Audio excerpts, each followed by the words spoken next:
Habitar en otra tierra. El mundo según Luis Sangarita. ¿Cuándo y dónde nació? El 9 de octubre de 1979 en Caracas, Venezuela. Su trayectoria. Comenzó su recorrido en la Universidad Central de Venezuela como estudiante en el año 1999. Fue representante estudiantil, secretario del Plan Estratégico de la universidad y se graduó de economista e internacionalista. También se destacó como preparador y asistente de investigación. Actualmente es decano de la Facultad de Ciencias Económicas y Sociales de la Universidad Central de Venezuela. Además, es profesor de la Escuela de Estudios Internacionales y de la Cátedra de Economía Internacional. Su vida en logros. Haberse dedicado a analizar, estudiar e investigar sobre el comercio, lo que le ha permitido llegar a varias instituciones y espacios como asesor académico, consultor y profesor.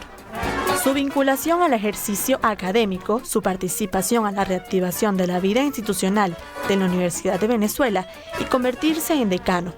También formar parte del mundo empresarial cuando se unió a la Junta Directiva de la Asociación Venezolana de Exportadores. Su pasión. Su familia, la música, el piano, el deporte y la docencia. Bueno, y es nuestro invitado de hoy en El Mundo según Luis Sangarita, además neopadre, le estamos diciendo ahorita. Acaba de tener un bebé y lo hemos estado viendo ahí en las redes. Felicitaciones de antemano. Mira, oye, estamos viendo entre tus especializaciones es la economía internacional. Está divertido ese tema en estos días, ¿no?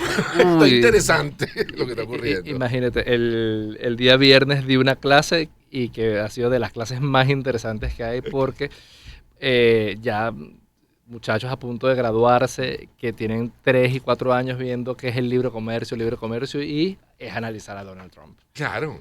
Es la locura, es ver cómo cambian los paradigmas, es ver los aspectos técnicos y es una cosa que le digo a los estudiantes, bueno, esto es el carrusel de emociones de entender todo y después es la depresión de entender lo todo. Lo que era verdad en enero ya no es. Así es. A veces es mejor no saber tanto o no entender algo, porque la verdad es que lo pone a uno muy nervioso, Luis.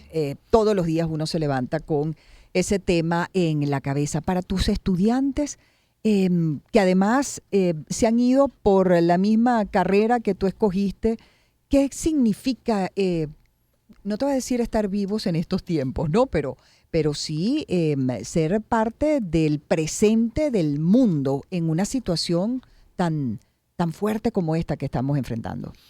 Bueno, para ellos es importantísimo tratar de cuestionarse cosas que siempre dicen que, bueno, estás en el paradigma de la globalización, de las nuevas tecnologías, de los cambios.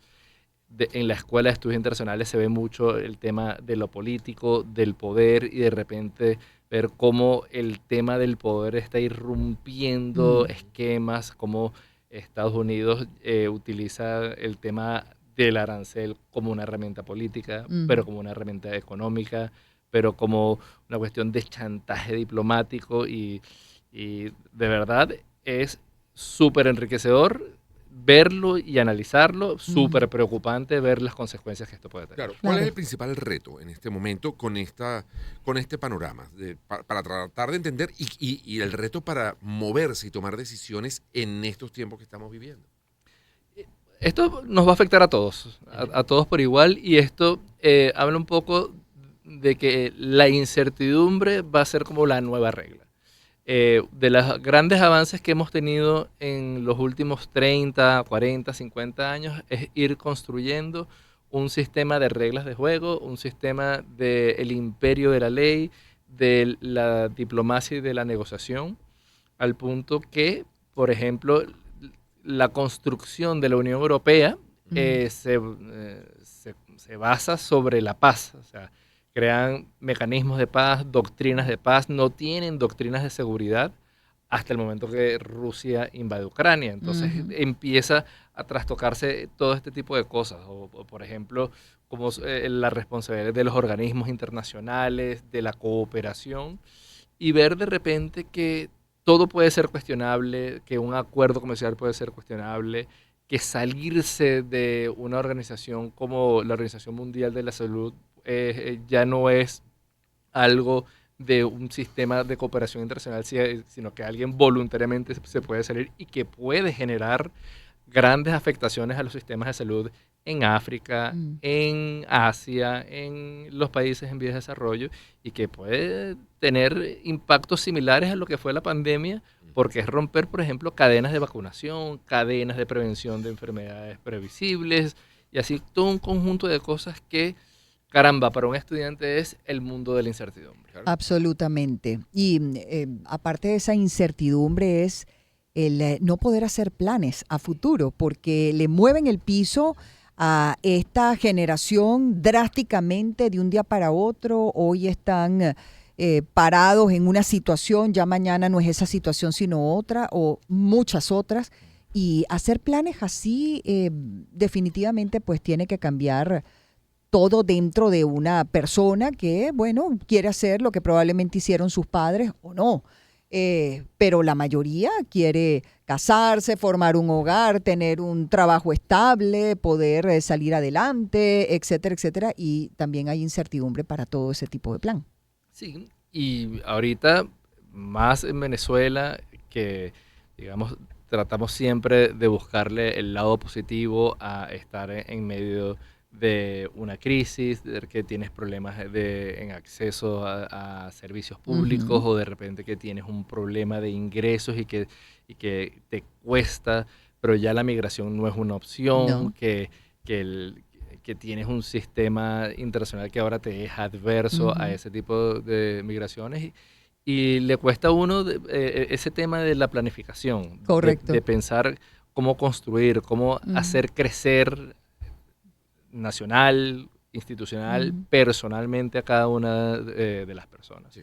Y eso es parte de la tarea que uno tiene como profesor, y es que uno en principio siempre es un motivador, siempre trata de motivar y darle el lado positivo de las cosas para que le vean de alguna manera el atractivo de ser profesionales, de buscar en la educación la mejor herramienta de progreso y de ascenso.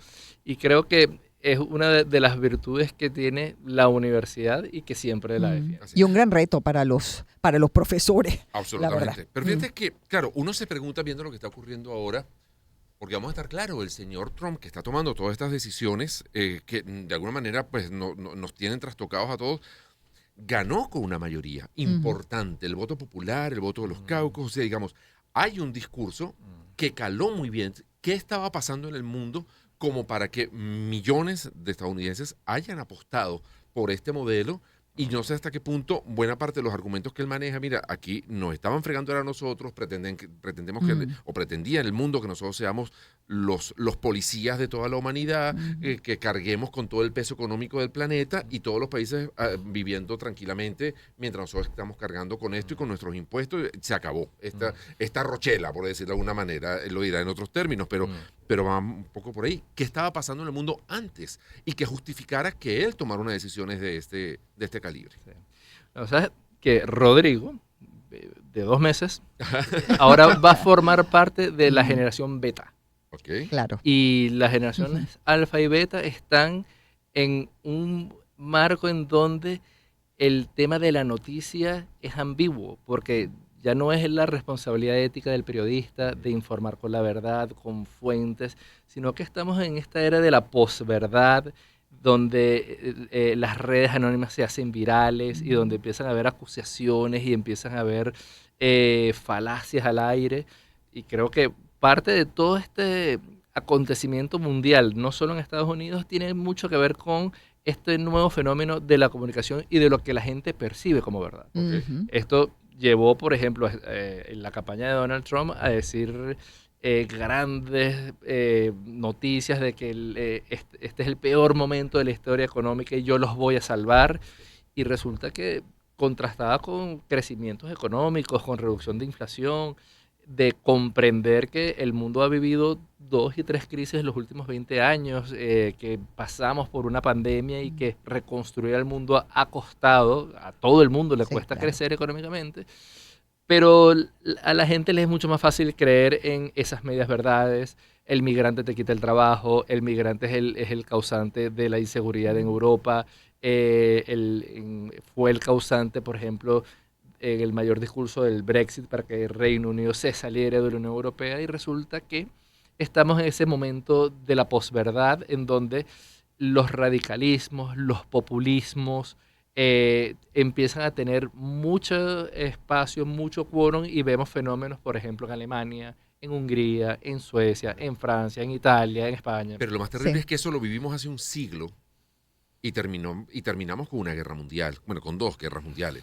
Pero, o sea, el surgimiento del fascismo tiene mucho que ver con ese discurso, el surgimiento del comunismo tiene mucho que ver con ese discurso. O sea, uno dice, pero es que no aprendemos desde que pareciera pintamos que todo es en la cíclico. caverna hasta ahora, siempre seguimos siendo los mismos, ¿no? Pareciera que todo es cíclico, pero de esto y más vamos a continuar conversando con nuestro invitado especial el día de hoy en El Mundo Según, Luis Angarita, internacionalista, decano de la Facultad de Ciencias Económicas y Sociales de la Universidad Central de Venezuela, doctor en Ciencias Sociales de la misma universidad y profesor asociado a la UCB. 3:34, la pausa, y regresamos en breve con más aquí en Agenda Éxito. Espacio para conectar. Éxitos. Caracas, El Vigía, Guarenas, Guatire, Maturín, Táchira, Mérida, Barquisimeto, Margarita, Puerto La Cruz, Puerto Ordaz, Maracaibo. Maracay.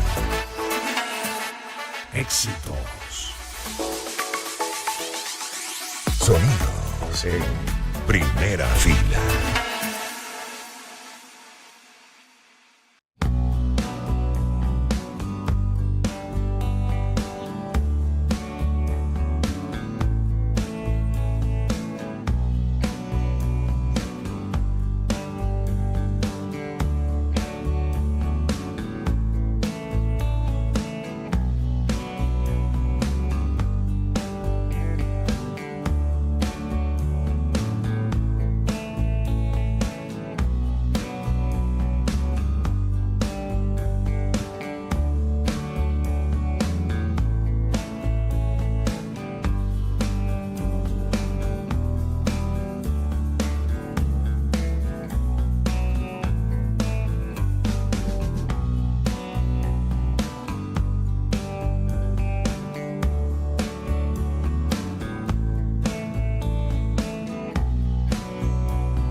Espacio para conectar. Éxitos.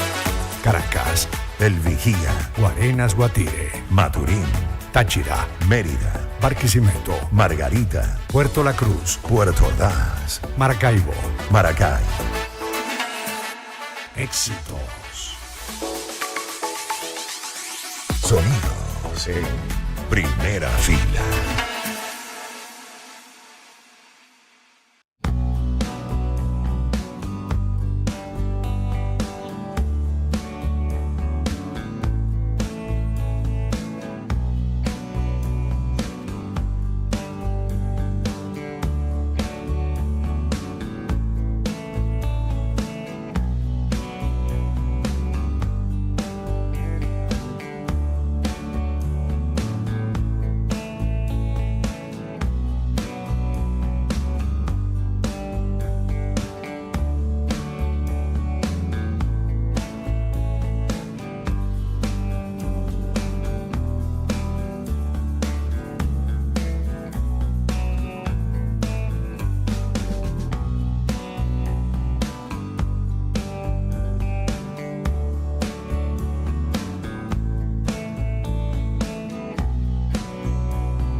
Es publicidad. Te invito a que descubras la excelencia en envíos internacionales con JJ Import Corp. Desde los Estados Unidos hasta tu destino en Venezuela, te garantizan un servicio logístico impecable. Puedes encontrar toda la información visitando su cuenta en Instagram, @JJ Import Corp, para que obtengas todos los detalles de los excelentes servicios que te ofrecen, tanto en envíos marítimos, con salidas todos los jueves, como envíos aéreos todos los viernes. JJ Import Corp durante todo el año es tu aliado logístico. Habitar en otra tierra. El mundo según Luis Angarita, internacionalista, decano de la Facultad de Ciencias Económicas y Sociales de la UCB, doctor en Ciencias Sociales de la misma Casa de Estudio y profesor asociado también de la Universidad Central de Venezuela. Luis, ¿cómo queda Venezuela en todo este cuadro? Digamos, ¿se nos abren más oportunidades o es un momento terrible donde vamos a quedar todavía peor parados? No sé, ¿cómo ves nuestro panorama muy particular? Complicado. Yo creo que si el mundo ahorita está revisando las perspectivas económicas y las está recogiendo, retrocediendo, dicen que no se va a crecer tanto, algunos hablan de que Estados Unidos puede entrar en recesión. Creo que para el caso venezolano la incertidumbre es mayor.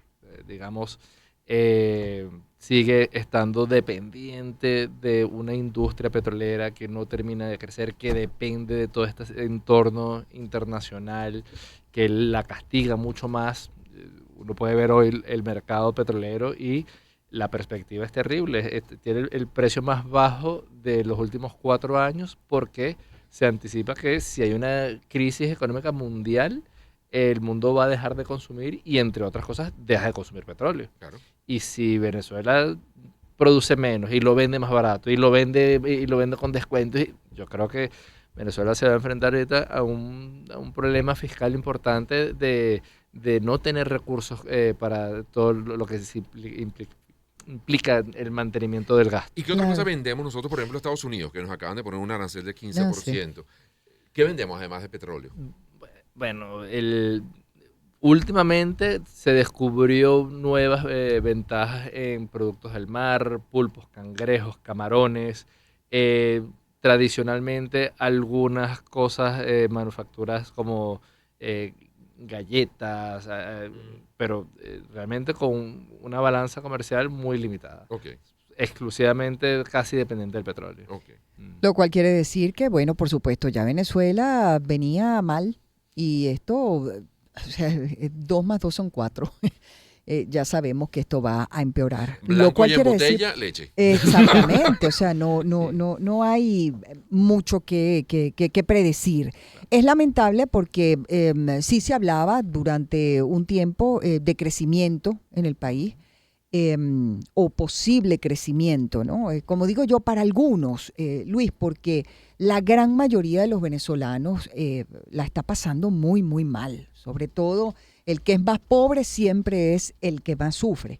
Entonces, en un año como este, tan complicado, que ya no es solamente un problema que vamos a enfrentar nosotros, sino el planeta entero por lo que luce, no va a haber ningún tipo de crecimiento. ¿Tenemos algún tipo de esperanza, de fe para que haya crecimiento en algunas áreas, por lo menos, acá en nuestro país, áreas económicas?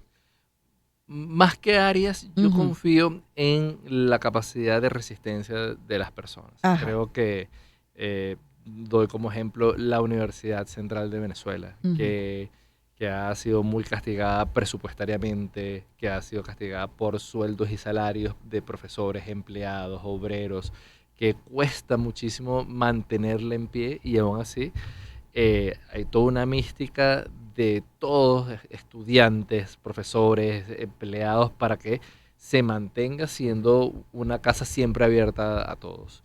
Y eso implica que hay personas que tienen 2 y 3 trabajos, que tienen que rebuscarse para poder mantener a su familia, pero que no abandonan su lugar de trabajo. Correcto. Que uno se ha reinventado en muchas oportunidades y en muchas cosas.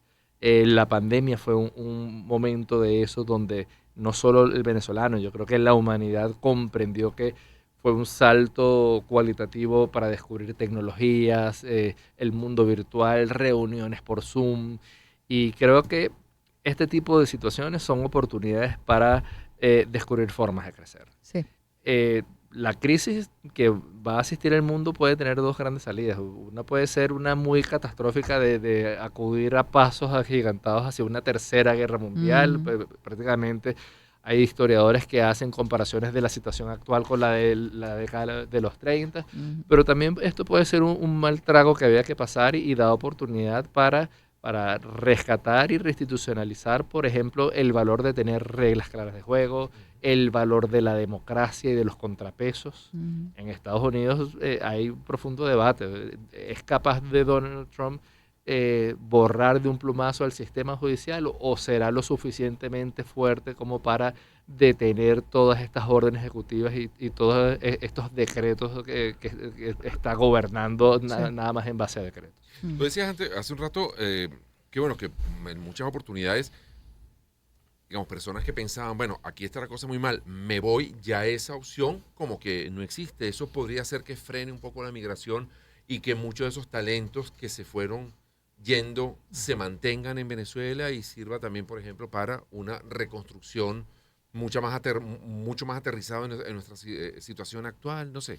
El tema migratorio, ¿cómo lo ves frente a este panorama? Bueno, la migración tiene un componente económico prácticamente un 90%. La gente migra por condición económica. Claro. Y resulta que Venezuela vivió una crisis económica continuada de 8 años que creó olas migratorias. Ahorita, si Venezuela puede de repente medio olfatear que entra en una crisis, puede ser algún tipo de condicionante, pero es que los vecinos tampoco están igual. Claro. Y es que la migración tampoco es grata, es que los sistemas regulatorios para permanecer se hacen cada vez más cuesta arriba. Entonces, sí, parece que nos abrían las puertas, ahora nos las cierran antes de que tengamos intención de ir para allá, ¿no? Claro. Entonces yo creo que ahorita el que va a migrar se lo piensa 2 y 3 veces. Y eso hace que empiecen a haber opciones, alternativas dentro del país. O sea, bueno, si he sido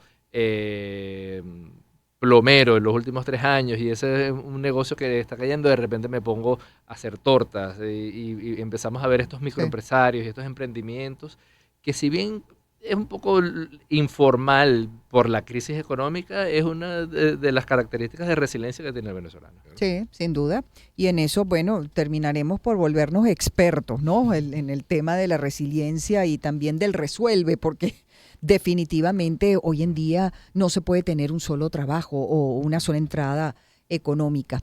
Ahora, hablando de cosas más agradables, Luis, y nuestro invitado el día de hoy en El Mundo Según es Luis Angarita, internacionalista, profesor asociado de la Universidad Central de Venezuela. En tus ratos libres, ¿qué te gusta hacer para nutrir la mente, el espíritu? ¿Qué te gusta? ¿En qué te gusta emplear el tiempo libre que te quede? Muy poco tiempo libre. No, bueno, soy fanático del fútbol, Ajá. pero no solo que veo fútbol, sino practico fútbol. De las cosas que conservo con mucho cariño es que tengo jugando fútbol toda mi vida con el mismo equipo. Entonces, todos los domingos tenemos ese ritual de compartir desde muy temprano, a las 8 de la mañana, un partido con el equipo, con invitados. Que se hace ya prácticamente un evento familiar donde van las familias, Claro. las esposas, los hijos, compartimos, y bueno, eso es algo muy, muy bonito que forma parte de mi vida. Y qué maravilla además tener ese espacio de socialización donde, bueno, te enteras de otras cosas y por lo menos, aunque compartas las preocupaciones de otra gente, pero eso también alivia. Y se en muchos ejercita. casos. O sea, Claro, son claro, dos eso es cosas importante. esenciales en la vida. Qué bueno. Mira, ¿alguna película, alguna serie, algún libro interesante que quieras compartir con nosotros que hayas visto recientemente? Vi Adolescencia. Ajá. Creo que tiene 2 aspectos importantísimos. Un debate social que es atractivo. Creo que el tema de las redes sociales en los jóvenes es un reto para nuestra sociedad. Nuevos códigos, nuevas formas de comunicarse. Es atractivo cinematográficamente esta visión de un plano secuencia por capítulo con tecnologías, con drones. Eso te atrapa en la narrativa. Creo que es una serie que llama mucho la atención. ¿Sabes qué me pasó a mí con esa serie? Y un pequeño spoiler por el Babni que no lo he terminado de ver. No voy a escuchar. Qué poco afecto hay en esa gente. No, o sea, tú dices, en comparación con la sociedad como la venezolana, tú dices, esa gente no se abraza, esa gente no se toca, esa gente no se consuela, esa gente no se dice te quiero a un hijo que está pasando por una situación de ese tipo. Es de una frialdad esa sociedad que es espeluznante, ¿no? O sea, pareciera como que el maltrato es la norma constante entre todos los personajes. Hay mucha violencia contenida entre todos ellos. ¿Será un tema de cultura o de estos tiempos? No sé, o de ese estrato social en el que se desarrolla la serie, pero es complicada. Y a mí de esos aspectos lo que me llama la atención es la seriedad de las instituciones, del procedimiento policial, de la custodia, de la presencia de un supervisor porque es un menor de edad. Yo creo que al final hay cosas muy, muy detalladas que sirven muy de comparación, mano. Uno quisiera tener algún tipo de... Una cosa que se parezca a esto. Sí, señor.